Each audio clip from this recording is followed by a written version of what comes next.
I think a lot of this inspiration is drawn uniquely from elements that come intrinsically from India. How do you perceive? I feel like it's a mix of so many countries and so many cultures. We don't tend to like look at it in a very positive manner. Difference is supposed to be the strongest point.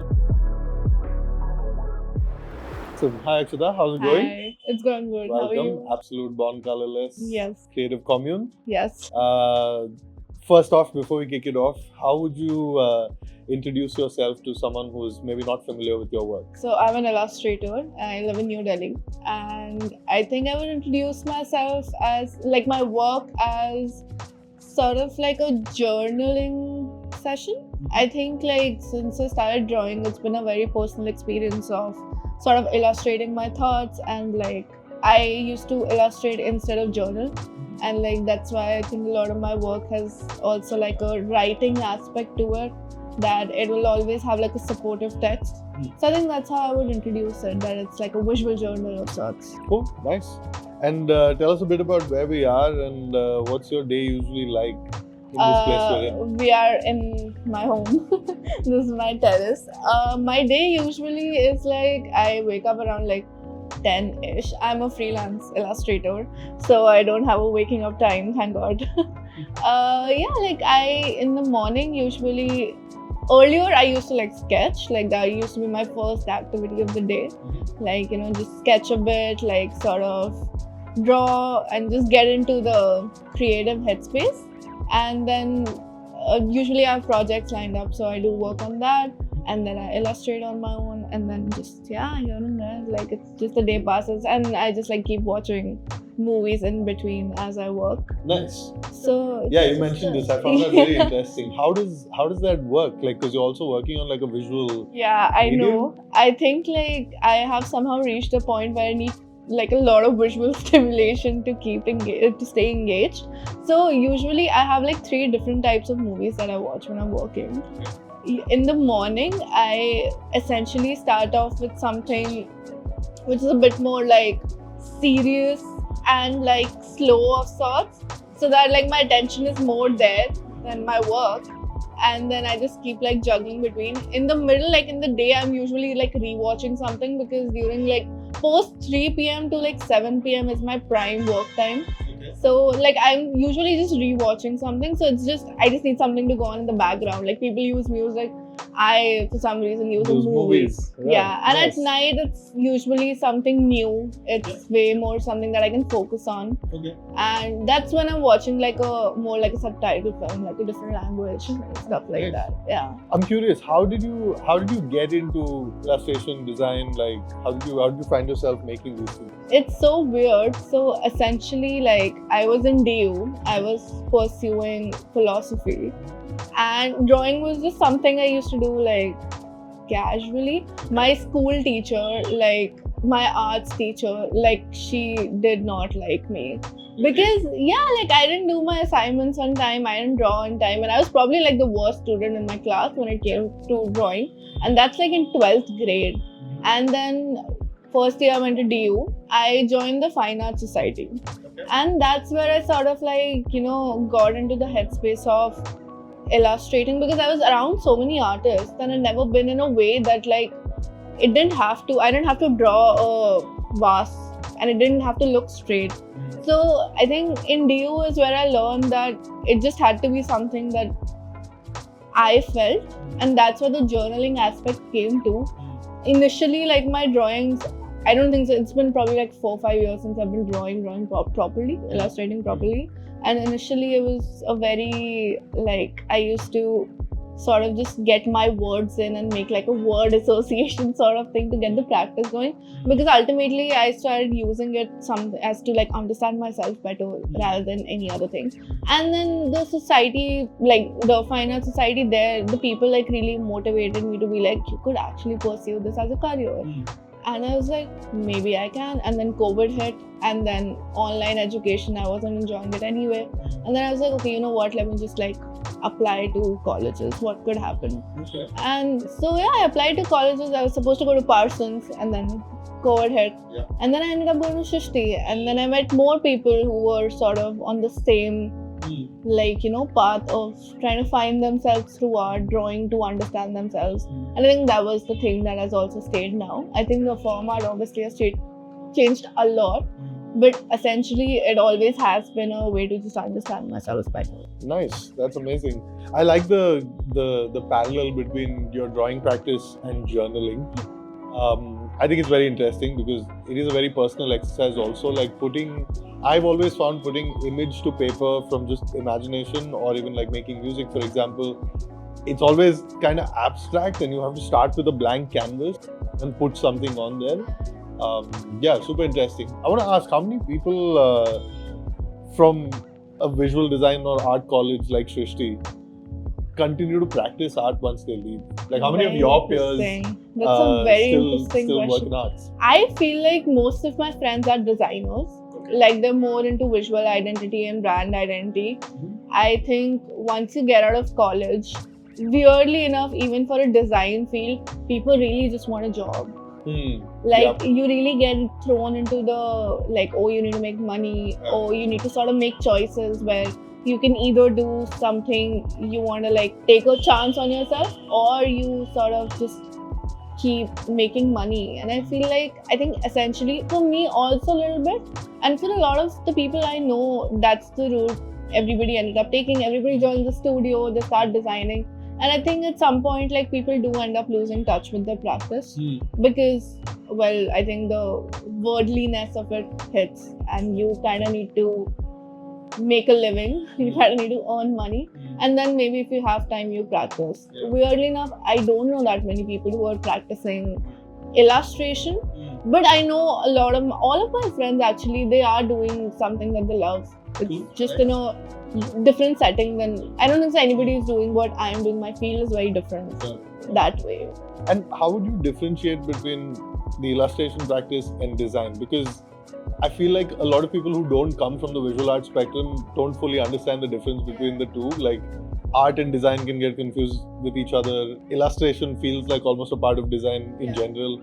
How would you describe that? Do you bifurcate it a certain way? Yeah, actually, for my personal practice, I bifurcate it a lot. When I'm freelancing and when I'm working on projects, it's mostly design related. And illustration now has been extremely, like, personal. It's only for me.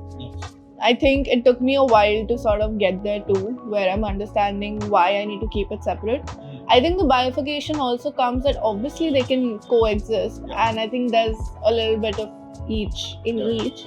But I think the core becomes that if you have illustration as a practice, it's going to be a reflection of who you are. Like, it will be how you want to visualize things, how you speak about things, how you want to talk about things.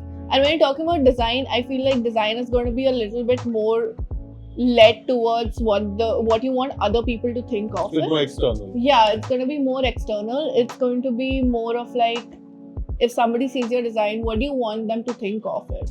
I think that's what the difference is. It also serves a function. Yeah, it's very functional. I think when you're illustrating something, it's going to be what you think about it.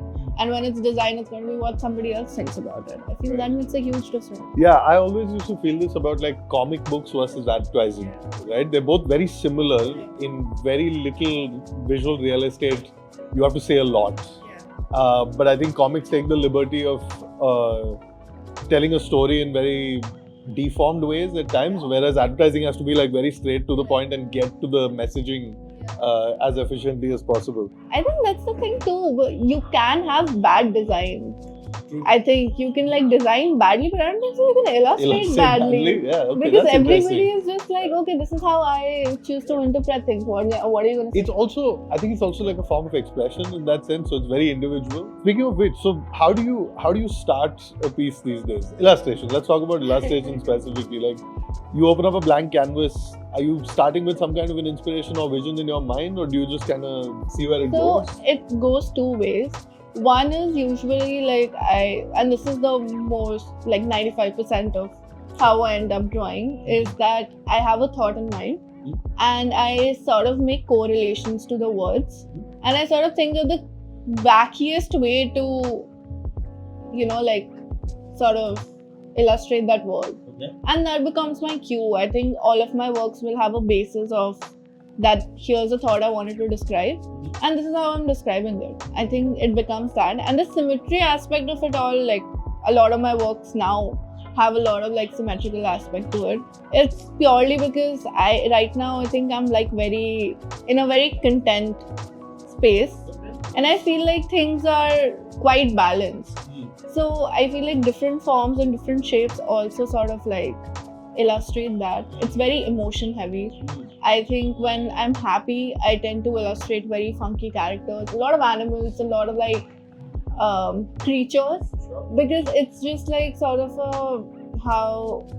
that's how like it has like a bit of ecstaticness to it. And then I think just if something funky can exist, and my first thought is that haha, it's kind of funny. You see the humor. Yeah, and that humor makes me happy. And then when I'm illustrating something like of a deep thought, that's what the format of comics take place in. Like I think the comics I make are also not like comical in nature at all, and that's what I'm sort of trying to break to, that I am trying to make the comic part a very serious thing, but in the format of a comic, so everybody can just take it lightheartedly and it doesn't have to be a very huge deal. Nice. I find that interesting. Like obviously there is the internal dialogue that you're processing while you're making work. Are you also thinking about how somebody who's going to view it receives it? Are you trying to sort of, I don't know, almost like trigger a certain emotion or trigger a feeling in the person viewing the work? Essentially, no, but I feel like over the past 2-3 years, I've had so many people come up to me and be like, you know, when I read this, it clarified a thought in me. Like I was trying to find words to like tell how I felt, and when I read your artwork, it helped me do that. And I think that became a motivation more than anything. Essentially, obviously, if you're putting your emotions out there, you are afraid of judgment. Instagram gives you some anonymity about it, that hey, it's just going to be a username, it's just going to be somebody. But that's the switch I felt like when I went to college. And then people had a face to what I posted. And then they were like, oh, you're not as sad as we thought you were. And I'm like, yeah, because it's just a way of expression. That's not my entire personality, of course. And then with time, I think I sort of like developed a way to also keep my art a little bit separate from me and use it as a channel for some very specific emotions. And for not let her define me. But yeah. Nice. And do you think of like specific kinds of emotions you like to explore in your work at the moment? I know it changes over time, but like, are there certain themes that you keep coming back to and explore in new and different ways? Yeah, I think the most common theme that has been there, and it's something I think I'm always figuring out also, is how to feel at home. I guess that's something that ends up coming out in comics and illustrations. I think the shape of it all also very subconsciously is there. I think it's just something I won't say I've struggled with, but I'm always trying to figure out that how do you continuously feel happy? Like how every day, how do you sort of tell yourself that hey, you're doing good, hey, things will be fine. And it's just that I think the discovery part of it has always been a huge theme. The emotional aspect of it always ends up being more on a introspective way. Like I really don't want to question my thoughts. I really don't want to figure out if what I'm feeling is apt. And I think it's a lot around like interpersonal relationships also. Like, you know, how I view my friendships, how I view my families, how I sort of want to see my interactions with people be like. So yeah, I think that's a very common theme. And yeah, no, absolutely. I think it's very interesting how life experiences can reflect in art that one creates. How long do you sit when you're working on something? Like, is it like usually you sort of get a pretty clear picture in the first sitting, or do you kind of go back to things? Never have I ever gotten a clear picture. I think I usually end up working on an artwork like for over a couple of days. And it's not at a stretch. I just feel like after every stage, I kind of want to give it a day and come back to it to see if like I like it or not. And that's what makes things change a lot too. And once I'm done with an artwork, I give it like solid 3-4 days to see like do I still like it after 4 days. Right. I mean, obviously, I feel like for me and like an artwork, it has sort of like a mental expiration date that I don't think so I'd like it as much after a month. Right. It's just like practice, and that's how you keep creating new things also. Do you go back and look at your older work? Yeah, Yeah. a lot. And like I sometimes like I miss the clarity of it all. Yes. Weirdly. Yeah. Because I think process changes. Yeah, right? like I think earlier I was so sure that I wanted to sort of get into the comics route that I was taking. Like at some point I was so sure I wanted to go into like a digital watercolor sort of phase. At some point I was so sure I want to animate. So it's just like it's only when you look back you kind of know that, oh shit, I did have some clarity, and now I'm just like, I don't know what I want to do. But I mean, I think there's a beauty in that too, right? Like where you're able to mix a bunch of different Yeah. ideas, styles, techniques. Do you see yourself doing that a lot? Like, do you end up drawing from different techniques, styles, inspirations to still create, let's say, one kind of work? Yeah, for sure, because I feel like I'm a very like unsatisfied person when it comes to art, like my own art. Like I can see somebody else's work over the years, and obviously everybody develops a visual language after a point, and I feel like, oh wow, you know, like they're so sorted in it. But I genuinely feel like my work tends to be all over the place because I keep looking for a different sort of like, Right. I don't know, that Yeah. I see somebody do something and I was like, oh, maybe I should try that out. And obviously on the first get-go I won't be good at it. But I think the one thing that I keep telling myself is that it doesn't matter, like just keep trying new things, and at some point I don't think so I want to be stagnated either. I don't want to keep one form either. It's great to have like different expressions. That brings me to the idea of Born Colorless. How did you receive it when we first spoke about it? When I first told you about the idea, the brief, and how one could interpret it, what were the first thoughts that came to your mind? My first thoughts was honestly that, hey, like this already feels like, oh, this is very much how I practice, you know, like I don't want to. And yeah, I know Born Colorless as a theme is way bigger in like existence, but when I was correlating it to me, I really felt that that's how I sort of dealt with art forms as well. And I always have wanted to diversify and sort of, you know, use different mediums, use different expressions. And when I heard the terminology and like went through the entire deck and everything, it just felt like, okay, I think I have so many options. Like figuring out what I want to do is going to be so tough. Yeah. Because it's just such an open brief, but it's also such a brief that I would want to place myself in. Yeah, nice. Yeah. And how did you arrive at the piece that you have created for us? Like, how did that kick off? I think essentially we were going with a different idea. Like when I started off, I think I was thinking of being born colorless in a very literal manner. Like the first draft was a very literal manner that, oh, you know, I wanted to personify it. I wanted to say that, you know, being in a frame of mind where I am looking at born colorless as different aspects of myself. And then in the second draft, I sort of like wanted to zoom out and sort of see, And not be as literal. and sort of see that, okay, what if I have to speak about something on behalf of an entire country? How would I sort of visualize that? And once I started thinking that, I think that I sort of wanted to make sure that every space and every element gets a very equal holding. And that's how I sort of came up with the carpet concept of it all. That when you look at a carpet, there's a centerpiece, there's something on the edge, there's something on the borders. You see it as a whole, it's beautiful. You see it in parts, it's beautiful. And that's where the idea sort of came up to be, that's how I want to represent how I would visualize the theme. And you're right, there's so many elements, icons, I don't know what to call them, but there are so many intricate forms and figures that form the entire piece.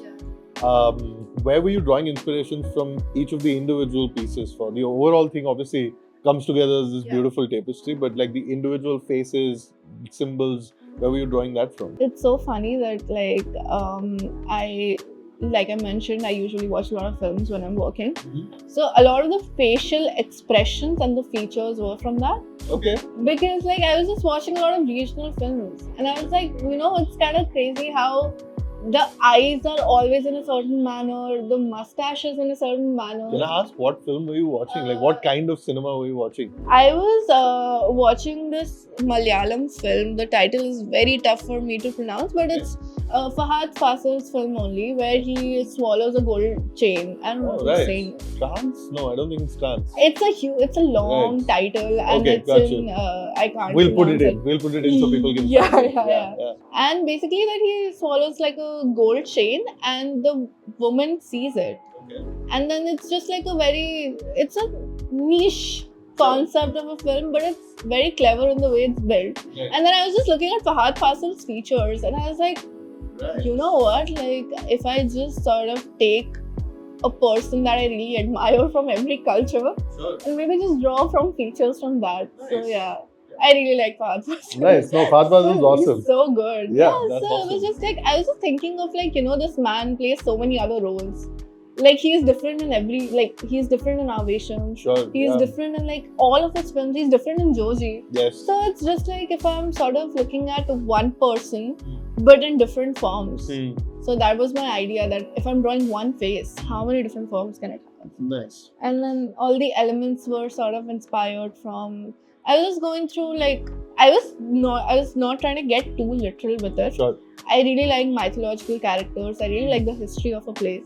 So I did some research there. Like I went through stories, like just remembering things. And it's also your interpretations of what you're researching. Yeah, I so think. it was like a little bit more open-ended in the way that like if I'm drawing a camel, it doesn't mean it's from Rajasthan. Nice. But like I wanted to have the spirit of it as Yeah. more. Like I was going more on that. For sure. And I think a lot of this inspiration is drawn uniquely from, I think, cultures or elements that come intrinsically from India. Yeah. What is your perception of that? Like, how do you perceive just the experience of India in general? I feel like it's such a different country because there's so many. I feel like it's a mix of so many countries Sure. and so many cultures that every 100 kilometers is something different, right? I think the difference is that we don't tend to like look at it in a very positive manner, which I don't feel very great about. Like I think the difference is supposed to be something that's the strongest point. That's supposed to be the strongest point. And celebrated. Yeah, but unfortunately, I think we keep seeking out moments to do the opposite. Sure. So I think when I was also like dealing with the brief, I think I also thought of like this is a moment to sort of put everything together where all the exciting things about different cultures, I can maybe see how to make it my own. Because I know I'm not a part of that culture, but I am a part of this country. So maybe I do have, like a little bit ownership of it. And your perception is yours. Yeah, and like how could I like actually look at the most positive aspect of it all was how I wanted to go about it. Cool. Akshata, we've got a bunch of your works from over the years. Do you want to tell us a bit about it? Like, Sure. Like, yeah. these are just some sketchbooks. Mhm. I lost a lot of them in renovation like a couple of years back. Oh, like, shit. we put Okay. them in a cardboard box and then the storage was in, like, it leaked. Like, the Oh, water no. rained. So, a lot of it is like, this is all I have left. okay. Yeah, this is like a more recent one. This Cool. is probably like these. Nice. These are like from college, like when Nice. my art style was very different. Nice. And this is like a transitional one, I think. And this Nice. is my most recent one, actually. Okay, cool. Tell Which us about is that like one. It's very- also the tiniest Yeah, sketchbook I've it ever seen, was- I think. I think the concept of it was that here, like I just wanted to fill the pages up. Okay. So, like, just get into practice. Hmm. So I was doing about like, the goal was to like do 5 pages in a day. Okay. Just like Nice. very random illustrations, no reference, no inspiration, nothing. Nice. Just if you switch your brain off and then you're sketching, And just what draw. do you? Yeah.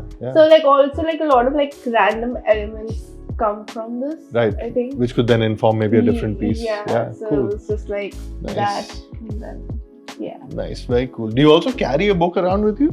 I Like when you're on the did- move? Yeah, but depends on where I'm moving to be Right. honest. No, and like if you're just traveling. Yeah, like if then- I'm traveling, yes. So Okay, this cool, this nice. was the thing that like I was just keeping this even when I was like going on the metro.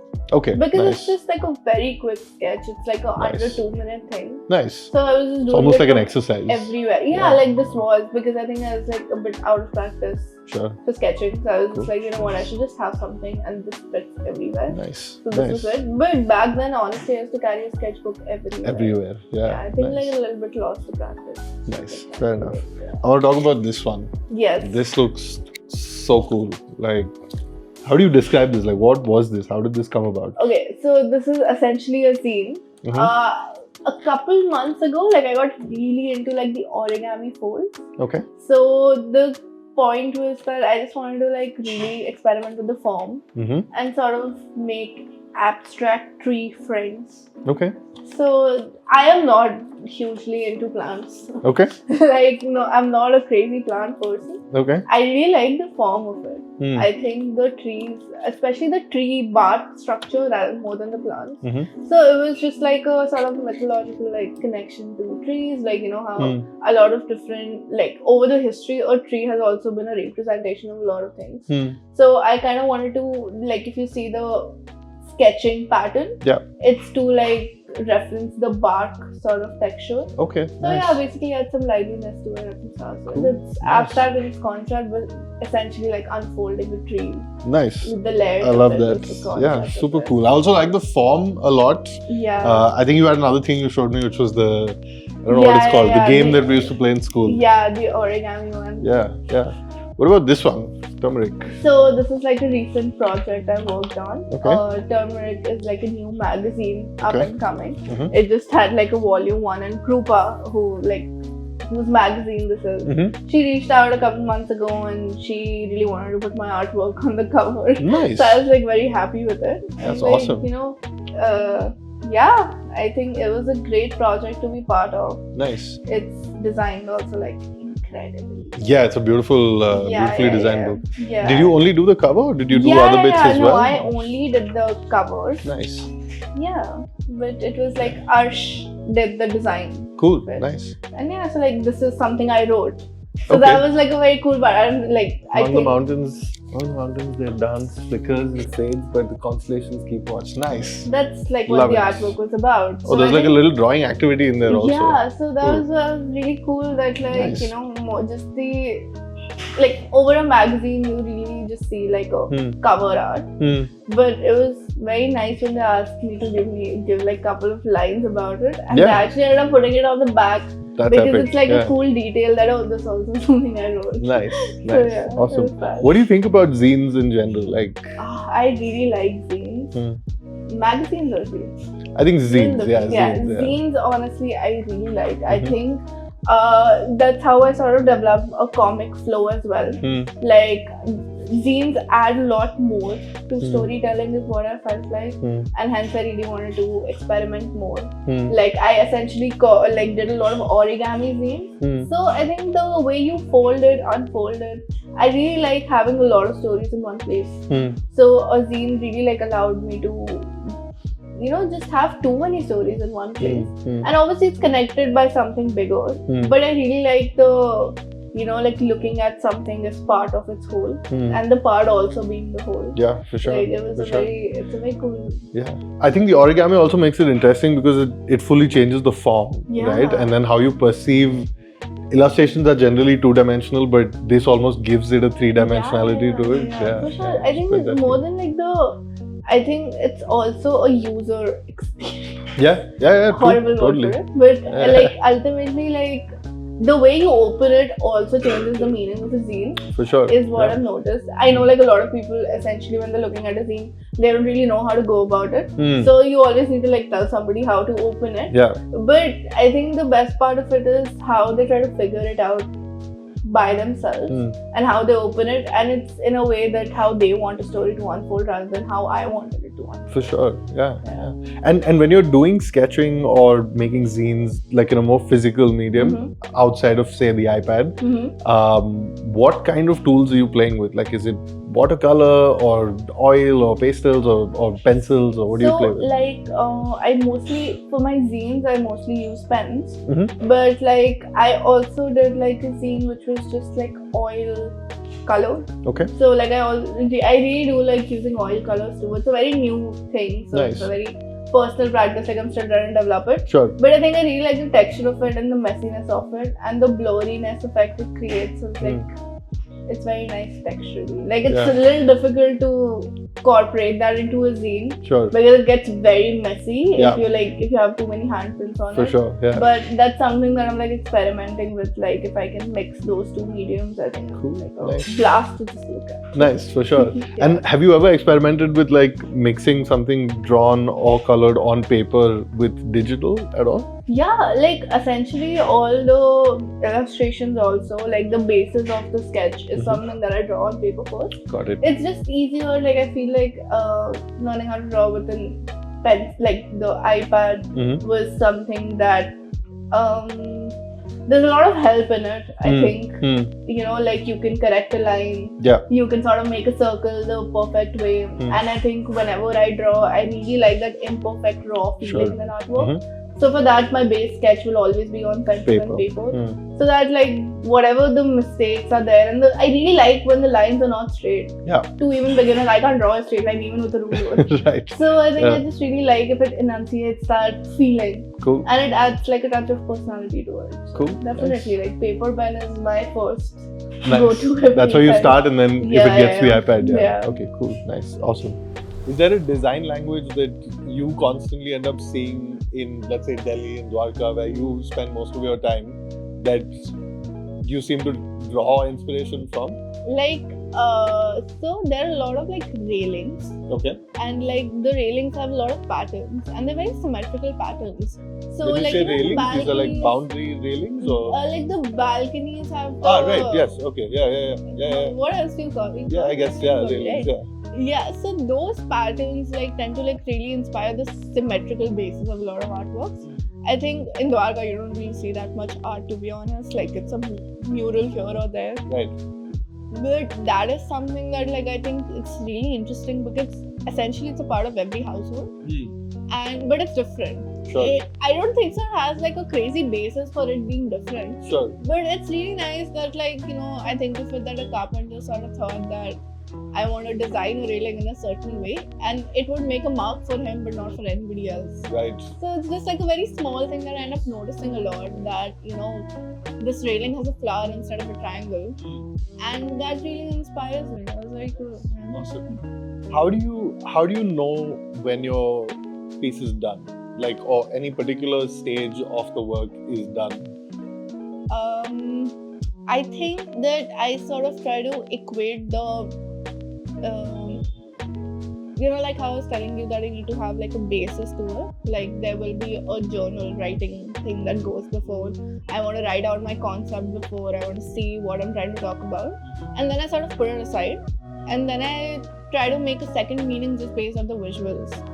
And honestly, that's what ends up becoming like the final text of it all as well. Where I read it out and I was like, okay, yeah, this is maybe the learning out of what I was trying to say. Yeah. Essentially, my framework, my question, like what I'm writing is a question. And once I'm done with the art piece, I wanted to feel like it's an answer.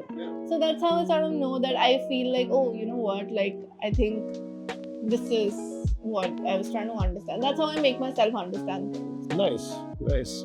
Awesome. Well, thank you so much. This was amazing. I'm excited for everyone to check out the piece you've made. Thanks for being a part of Absolute Creative Commune. It was super fun working with you on this. And yeah, excited for everyone to check it out and see everything you have coming up as well. Yeah, thank you. Thanks, Ashna. Thank you.